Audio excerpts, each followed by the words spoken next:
Hey, if you're tired of those sneaky little rats turning your home or shop into their playground, you're in the right place. Rats are more than just a nuisance. They can damage wires, contaminate food, and spread disease. But don't worry, I've got a step-by-step plan to make your space totally rat-free. Ready?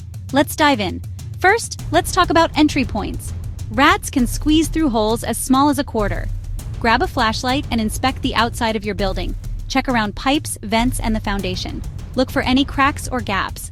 Seal them with steel wool or caulk. For bigger holes, use metal flashing or hardware cloth. Now let's move inside. Step 2. Get rid of their food supply. Store grains, pet food, and snacks in airtight containers. Take out the trash regularly and don't leave food out overnight. Rats are opportunists. If they can't find food, they'll move on. Step 3. Keep things clean and clutter-free. Rats hide in piles of boxes, old newspapers, and unused furniture.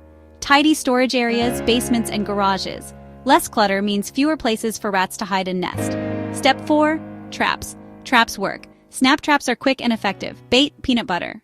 Chocolate, dried fruit. Place traps along walls behind appliances in dark corners. Check them daily and always use gloves when handling traps. Let's talk about Step 5. Natural deterrents. Rats hate peppermint and ammonia. Soak cotton balls in peppermint oil and place near entry points.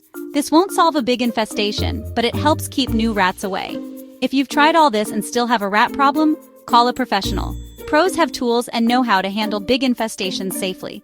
So quick recap: seal up every little hole, store food properly, declutter, set traps, use natural smells as a bonus. And when in doubt, get help. You've got this. With a little effort, you can make your home or shop a no-rat zone. Thanks for watching. Subscribe for more.